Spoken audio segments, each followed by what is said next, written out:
நல்ல விஷயங்களுக்கு எங்களுடைய ஆதரவு என்றும் இருக்கும். ஆனால் நீங்கள் உரிய அந்த பிரதேசத்தில் உள்ள மக்கள் பிரதிநிதிகளுடைய கருத்துக்களையும் அறிந்து செயல்படுத்துங்கள்.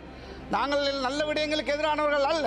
ஆனால் வின் பவர் மன்னார் ஐலண்ட் என்பது ஒரு அழகான தீவு. இந்த நாட்டிலே இருக்கின்ற ஒரே ஒரு இன்டர்நேஷனல் ஐலண்ட் மன்னார்.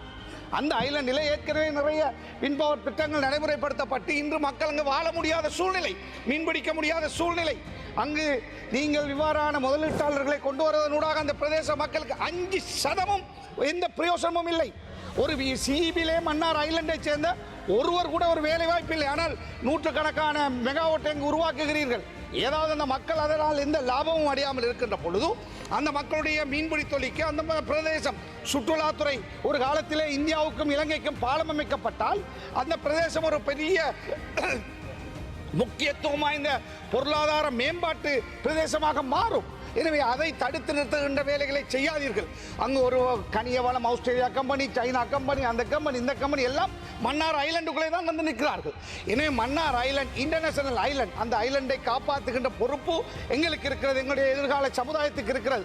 அதனால் தான் உங்களிடத்தில் கேட்கிறோம், இந்த திட்டத்தை மன்னாரில் இந்த பெரிய நிலப்பரப்பு இருக்கிறது, வேறு பகுதிகளுக்கு மாற்றம் செய்யுங்கள் என்று அன்பாக நான் வேண்டுகோள் விடுக்கின்றேன். ඊළඟට රවුෆ් හකීම් ගරු මන්ත්‍රීතුමා ඔබතුමාට රිෂාඩ් බදුඩින් ගරු මන්ත්‍රීතුමා ඔබතුමාට විනාඩි 5ක කාලයක් තිබෙනවා. Order please. මහාචාර්ය සේන නානායක්කාර මන්ත්‍රීතුමා මූලාසනයට එනවා. කොලේ බලන්න නැතුව කියන්නේ.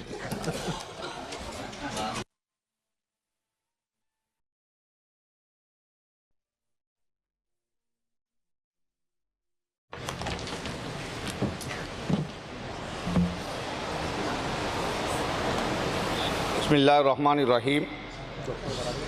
இந்த விவாதத்திலே பேச கிடைத்தமைக்கு நன்றி கூறிக்கொண்டு, இந்த பில் சம்பந்தமாக டாக்டர் ஹர்ஷா அவர்கள் இங்கு நிறைய விடயங்களை தொட்டு சென்றார். அந்த விடயங்களோடு உடன்பட்டவனாக நான் பிரதிநிதித்துவப்படுத்துகின்ற வன்னி மாவட்டத்தின் மன்னார் மாவட்டம் சார்பாக குறிப்பாக 2-3 தினங்களாக மக்கள் பாதையிலே நின்று எங்களுடைய சிட்டிசன் கமிட்டியுடைய தலைவர் ஃபாதர் மார்க்கஸ் அவர்களும் அவரோடு அந்த கமிட்டியிலே உள்ளவர்களும் பொதுமக்களும் குறிப்பாக அரசியல் பேதங்களுக்கு அப்பால் அரசியல் பிரமுகர்களும் ஒன்று சேர்ந்து தள்ளாடியிலே இரவு பகலாக மன்னாரிலே நடைபெறுகின்ற இந்த வின் திட்டத்துக்கு எதிராக ஒரு ஜனநாயக ரீதியான ஒரு போராட்டத்தை முன்னெடுத்து கொண்டிருக்கிறார்கள். எனவே அவ்வாறு இருக்கின்ற பொழுது ஏன் அவர்கள் இருக்கிறார்கள் என்பதை காண வேண்டிய அவசியம் இந்த அரசாங்கத்துக்கு இருக்கிறது. வின் பவர் திட்டத்துக்கோ அல்லது அரசாங்கம் கொண்டு வருகின்ற நல்ல அபிவிருத்தி திட்டங்களுக்கோ மன்னார் மக்களோ அல்லது மன்னார் மாவட்டத்தில் இருக்கின்ற மக்கள் பிரதிநிதிகளோ நாங்கள் எதிரானவர்கள் அல்ல. என்றாலும் இந்த விடயங்களை கொண்டு வருகின்ற பொழுது ஒரு தார்மீக பொறுப்பு இருக்கிறது. அந்த மக்களோடு, மக்கள் பிரதிநிதிகளோடு, மக்களுடைய பாராளுமன்ற உறுப்பினர்களோடு பேச வேண்டிய தார்மீக பொறுப்பு அரசாங்கத்துக்கு இருக்கிறது. இது சம்பந்தமாக மக்களுடைய எதிர்ப்பு வந்த பொழுது நாங்கள் டிசிபி கூட்டத்திலே சொன்னோம், இந்த பொறுப்பான அமைச்சரை நாங்கள் சந்தித்து இதை பேச வேண்டும் என்று நாங்கள் சொன்னோம். அவ்வாறு சொன்ன பொழுது அமைச்சர் மன்னாருக்கு வந்திருந்தார். வந்தவர் என்பிபி அல்லது ஜேவிபி காரர்களை மாத்திரம் அழைத்து பேசிவிட்டு சென்று விட்டார். இந்த கலாச்சாரம் மாற வேண்டும்.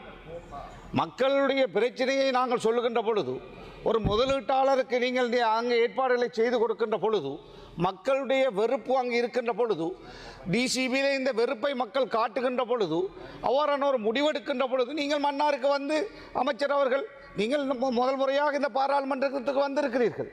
ஆனால் இந்த பாராளுமன்றத்தில் 25 வருஷமாக நாங்கள் இருக்கிறோம். இவ்வாறான ஒரு பிரச்சனைகள் வருகின்ற பொழுது உரிய அமைச்சர்கள் அந்த பகுதிகளுக்கு வந்தால் அங்கிருக்கின்ற அரசியல் தலைவர்களை, பிரமுகர்களை, மக்கள் பிரதிநிதிகளை சந்தித்து எங்களுடைய கருத்துக்களை உள்வாங்க வேண்டிய தார்மீக பொறுப்பு உங்களுக்கு இருக்கிறது. அதை நீங்கள் மறந்து அதாவது சண்டித்தனமாக நீங்கள் ஒன்றை நினைத்துக் கொள்ளுங்கள். உங்களிடத்தில் 159 இருந்தால் என்ன, 200 இருந்தால் என்ன, மன்னார் தீவுக்குள்ளே சண்டித்தனத்தின் ஊடாக எதையும் செய்வதற்கு நாங்கள் அனுமதிக்க மாட்டோம். மக்களோடு மக்களாக நாங்கள் நிற்போம். எனவே மக்களை பயமுறுத்தி அச்சுறுத்தி போலீசாரை அனுப்பி STF-ஐ அனுப்பி திட்டங்களை நடைமுறைப்படுத்த நீங்கள் நினைத்தால் நீங்கள் அதிலே ஃபெயில் ஆகுவீர்கள் என்பதை உங்களுக்கு நான் சொல்லி வைக்க விரும்புகின்றேன். எனவே நாளை நீங்கள் சந்திப்பதாக நாங்கள் அறிகிறோம், பரவாயில்லை, நாளையாவது நாங்கள் சந்திக்கிறோம். ஆனால் உங்களுக்கு ஒன்றை நான் சொல்லி வைக்கின்றேன், நல்ல விஷயங்களுக்கு எங்களுடைய ஆதரவு என்றும் இருக்கும். ஆனால் நீங்கள் உரிய அந்த பிரதேசத்தில் உள்ள மக்கள் பிரதிநிதிகளுடைய கருத்துக்களையும் அறிந்து செயல்படுத்துங்கள். நாங்கள் நல்ல விடயங்களுக்கு எதிரானவர்கள் அல்ல. ஆனால் வின் பவர் மன்னார் ஐலண்ட் என்பது ஒரு அழகான தீவு. இந்த நாட்டில் இருக்கின்ற ஒரே ஒரு இன்டர்நேஷனல் ஐலண்ட் மன்னார். அந்த ஐலண்டில் ஏற்கனவே நிறைய வின் பவர் திட்டங்கள் நடைமுறைப்படுத்தப்பட்டு இன்று மக்கள் அங்கு வாழ முடியாத சூழ்நிலை, மீன்பிடிக்க முடியாத சூழ்நிலை.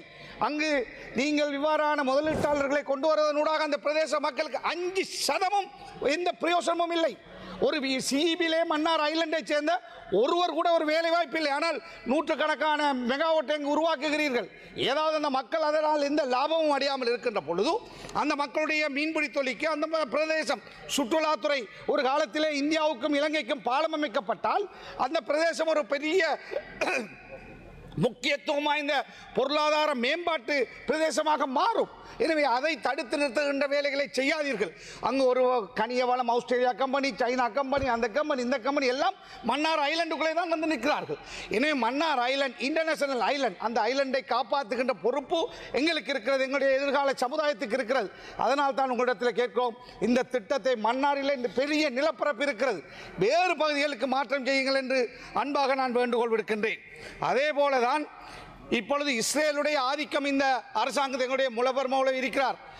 அவருக்கு தெரியும், இந்த முஸ்லிம் சமூகம் மட்டுமல்ல, உலகத்திலே வாழ்கின்ற நியாயத்தை எதிர்பார்க்கின்ற அத்தனை பேரும் இஸ்ரேலுக்கு எதிராக, இஸ்ரேலுடைய அடாவடித்தனத்துக்கு எதிராக பச்சிலம் பாலகர்களை கொன்று குவிக்கின்ற ஒரு கொடுமையாளர்கள். அந்த கொடுமையாளர்களும் அந்த இராணுவத்தினரும் இன்று ரெஸ்ட் எடுக்கின்ற இடமாக இலங்கை மாறி இருக்கிறது. ஃப்ரீ விசா கொடுத்திருக்கிறீர்கள். அவர்கள் இன்று வந்து அருகம்பையிலே எல்லா அந்த உள்ளே பகுதியில் இன்று காணிகளை வாங்குகிறார்கள், ஹோட்டல் அமைக்கிறார்கள், ஆட்டோ ஓடுகிறார்கள், மோட்டார் பைக் ஓடுகிறார்கள். இமிகிரேஷன் தூங்கிக் கொண்டிருக்கிறது, அவர்களுக்கு இன்னும் தட்டி கொடுக்கிறார்கள். ஹார்வெஸ்ட், அதாவது இந்தியாவிலிருந்து விவசாயத்தை வெட்டுவதற்காக, வேளாண்மை வெட்டுவதற்காக ஹார்வெஸ்ட், அதாவது மெஷின்கள் வருகின்ற பொழுது அந்த மெஷின் டிரைவர்களாக இந்தியாவிலிருந்து வந்த ஒரு சிலரை அதாவது ஹார்வெஸ்ட் பண்ணி கொண்டிருக்கின்ற பொழுது, வெட்டி கொண்டிருக்கின்ற பொழுது அரை குறையிலே நிறுத்திவிட்டு அவர்களுடைய விசா முடிந்து விட்டது என்று, அவர்கள் டூரிஸ்ட் விசாவிலே வந்தார்கள் என்று உடனே திருப்பி அனுப்பிவிட்டு அந்த வேளாண்மை வெட்ட முடியாமல் கஷ்டப்படுகின்ற நிலையை நாங்கள் அம்பாறையிலே, மட்டக்களப்பிலே, திருநெல்வேலியிலே காணுகிறோம். அவ்வாறு இந்தியர்களுக்கு செய்துவிட்டு, ஆனால் இஸ்ரேலர்களுக்கு நீங்கள் மாலை போட்டு வரவேற்கிறீர்கள், விசா இல்லாமல் வரவேற்கிறீர்கள்.